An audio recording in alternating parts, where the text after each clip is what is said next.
All right. Hi, guys. We are back, and it's just me. And technically, this is my one and only solo show for season one of the Passion on Purpose Leaders on Center Stage podcast. I will tell you right off the bat, as most things in my life, I am fully winging it for this episode. I'm really excited. I have a couple people here with me live. So you're getting the real, the raw, the fumbles, all of the things that hopefully you've come to be familiar with from our show. And hopefully you find slightly endearing and not annoying. My intention for this POP season one, by the way, POP, Passion on Purpose, in case you don't speak our lingo. We call Passion on Purpose, the podcast around here, POP. Not to be confused where I sometimes stumble and say poop. But it is POP, and it is our solo wrap-up show. And so I'm just excited to finally show up solo and give you guys some of my ramblings. I want to talk about, what was great about this season, what I learned about this season, and what to expect for season two. So what was great about this season was I did it. Guys, seriously, like channeling my inner Nike enthusiast, like just do it. That is such an amazingly beautiful mantra. And sometimes when you just pull the Band-Aid off and you just do the damn thing, it all works out. Is it perfect and polished and poised the whole time? No. And that's okay. And I learned that a lot during my recordings, during my fumbles, during production, during process, during a lot of the parts of creating a show. I learned a lot about how perfection is not always achievable. Prior to starting the show, I actually had a sticky note. You guys might have heard me talk about this in the past, but I had a sticky note on my monitor that said progress over perfection, because I am truly a perfectionist by nature. I mean, for goodness sakes, one of my core values is excellence. Like, can we put a higher A-type, atypical like value system into my world? And so perfection is really something that I've struggled on finding a good balance with, because it's not something I ever want to lose, but I never want it to impede on me making progress on the work we do with my clients, the work we do for our guests on the show, for the things that I want my listeners to gain out of the show. I never want it to halt or impede on progress. And so, one of the great things that I learned from season one was just to do it. And we're here and we're planning season two. So that's a huge win. Another really amazing thing from season one was all of the amazing guests, leaders, entrepreneurs, business owners, industry movers and shakers that I got to chat with. If you don't know, the reason I started this show, or decided rather to create this show, was because I was having really great conversations. I had joined what was it called? Lunch Club. I had joined Lunch Club and I was meeting like 5 people a week, and we were just having conversations, real, raw, messy, showing up late, dog barking, all of the real things. I was having these really amazing conversations. And in addition to meeting new people, being super real and raw, I was getting a lot of value out of it. I was learning things. I was getting to share things that I learned that others found valuable.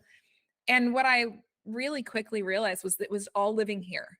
It was just living up here in my head and was kind of just trapped there. And I thought, you know what? If I record these and share them, then maybe others can gain what I've gained from these conversations as well.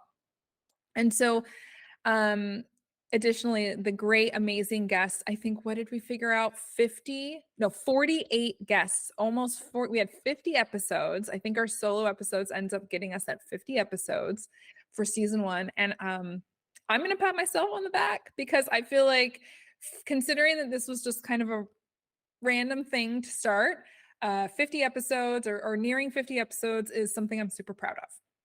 So a couple of the things we've learned, or I've learned from season one, was along the same lines of having real and raw conversations, was I want to make season two realer and rawer. Or those words, realer and rawer. I want to make them more real and more raw. And so one of the things you can expect from season two is that we are rolling right into each episode live. So when I'm meeting these people for the first time, often we're going right into it. So you're going to get to meet the real and all the raw things that make these amazing leaders that are coming on the show them.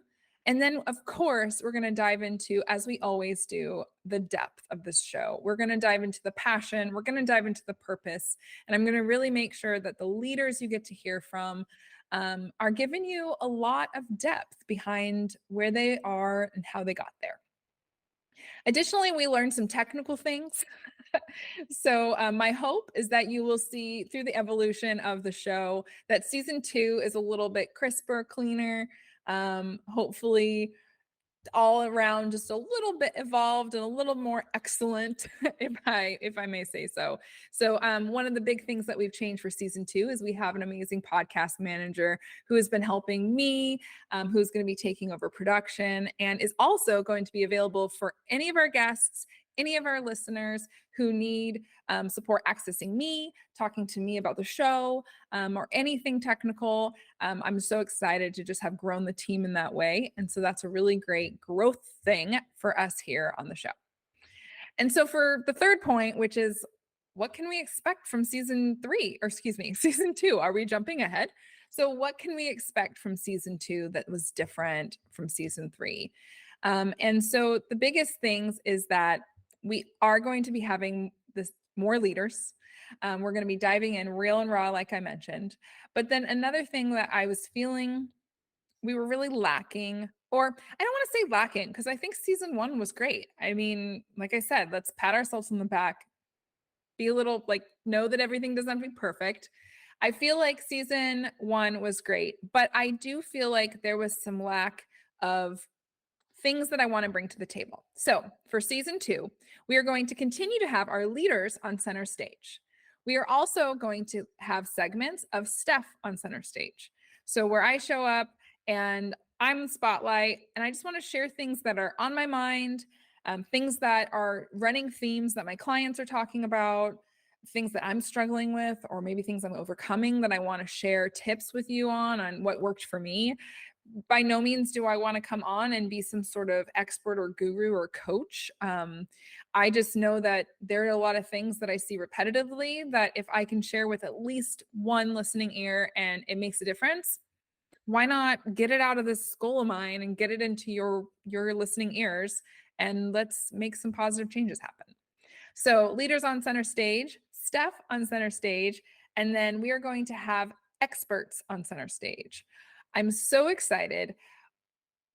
My podcast manager is totally listening right now, and I'm sure she's going to giggle, but we set out for some solid goals for this season. So we are we're going to get that word out of our mouth. We are going to be doubling the amount of episodes that we did in season 1 for season 2.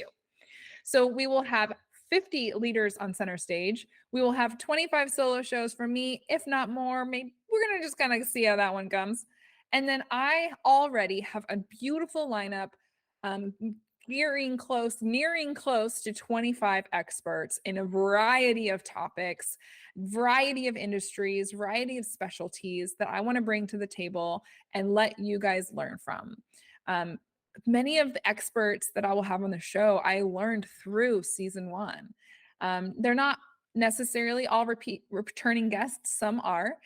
Some are people that I've just had in my sphere, in my world, and I've just learned so much, whether through hiring them or through just osmosis, through being in their world and being a part of their community. There's people that I am bold and I just will ask the question. No, you cannot expect Oprah to be on my show. However, if I had a way to reach her, I would ask, because all she could say is no, but she could say yes. So I'm going to be super bold, and a huge part of season 2 is going to be me being bold and asking the experts, whoever the Oprahs of the world, if they'll be on my little show, because I want to make sure that you guys get amazing value out of what we bring to the table. So that's that. That was season 1 in a nutshell. That's what I learned. Those were some of the takeaways, some of the growth things. I'm really excited. I cannot wait to see what season 2 brings. Please do not expect that we're tripling for season 3. Let's just get through season 2. And as always, I truly hope that you enjoy what we bring to the table. I hope that you are looking introspectively on what you're doing with your brand, whether it's your personal brand, your corporate brand. And please dive deep into the passionate and purposeful parts of you and make sure that you bring that forward so that your consumers, so your audience, so your customers, your community, your team internally feels that and knows that, because that is truly what will change the world when it comes to business. We need to feel the passion and the purpose more. So, okay, there's my soapbox. I hope you enjoyed the final episode and only solo episode of season 1. And I can't wait to talk to you guys next time.